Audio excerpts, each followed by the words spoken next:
What if the reason you're struggling with money today isn't because you're lazy? It isn't because you're not smart. And it isn't because you don't work hard enough. What if it's because you were trained to think about money the wrong way from the very beginning? Most people spend years trying to fix their finances without ever realizing the problem started long before they earned their first paycheck. School taught you everything except how money actually works. The OECD found that only 22% of 15-year-olds worldwide have basic financial literacy. In the US, only 6 states require a dedicated personal finance course to graduate. You were taught algebra, not compound interest. History, not how debt works. Once you see what school actually trained into you, you'll never look at money the same way again. The Money Habits School accidentally trained into you. Episode 5 of the UDC Wealth Building series. If this video changes how you think about money, share it with someone who needs to hear it. Part 1. The Obedience System. Think about everything school rewarded you for. Following instructions. Memorizing the right answers. Passing the test. Sitting still. Raising your hand. Doing what you were told. For 12 years you were trained that the correct behavior is to follow the system. And if you follow it well enough, you get a grade. Then a degree. Then a job. But here's the fundamental problem. Money doesn't reward obedience. The people who build significant wealth are rarely the ones who followed every rule. They're the ones who solved problems nobody else was solving. Created value that didn't exist before. Took calculated risks that other people avoided. Yet most of us leave education believing that if we simply work hard and follow the rules, wealth will eventually appear. For the vast majority of people, it never does. Part 2. The Paycheck Trap. The single financial goal most people are taught from childhood is simple. Get a good job. And there's nothing wrong with that goal, at face value. But here's the critical distinction nobody teaches. A job creates income. It does not automatically create wealth. Income stops the moment work stops. Wealth continues working even when you're asleep. This is why 2 people can earn identical salaries for 20 years and end up in completely different financial positions. One person spent every dollar. The other built ownership. One worked for money. The other gradually got money working for them. The difference isn't intelligence. It isn't even discipline. It's understanding the difference between income and wealth, and that distinction was never once taught in school. Part 3. And this is the most pervasive form of financial programming. From the earliest age, you were trained to consume. Advertising reached you before you could read. Toys, games, clothes, phones, cars, holidays. Upgrade. Buy the new one. Treat yourself.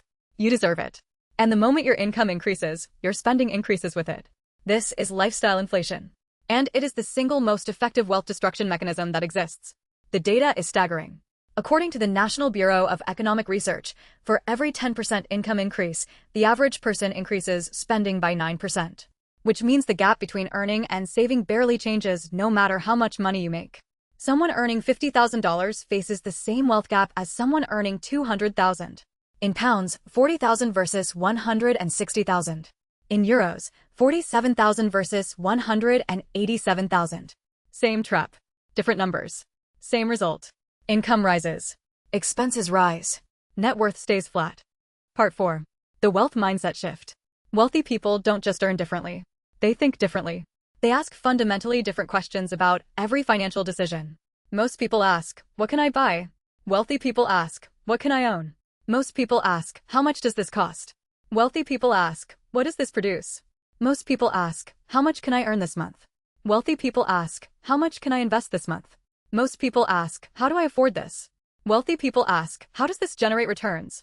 These aren't small differences in vocabulary. They represent fundamentally different financial operating systems. One system optimizes for consumption. The other optimizes for ownership. And ownership, assets, investments, income-producing property, is where wealth is actually built. Part 5. The Real Solution.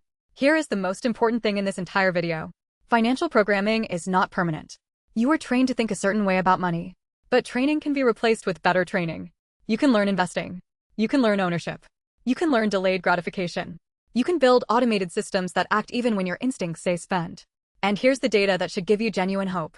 A study by Charles Schwab found that people who receive even basic financial education accumulate 3.2 times more wealth by retirement than those who don't. 3.2 times. Not from earning more. Not from working harder. From thinking differently. Every wealthy person started with exactly the same first step. Not their salary. Not their inheritance. Not their degree. They changed how they think about money. And that is available to every single person watching this. Most people who watch this video will understand every single point. They'll nod along. They'll share it. And then go back to the exact same financial habits tomorrow. Because the real problem was never knowledge. It's behavior. Understanding something and doing something are completely different skills. And that's exactly what we're covering in the next episode. The financial mistakes everyone learns too late. The everyday habits that are silently draining wealth from millions of people right now, and exactly how to stop them before they cost you years of progress. Subscribe to UDC and turn on notifications so you don't miss it when it drops. And drop a comment below, which of today's 5 parts hit you the hardest? I read every single one.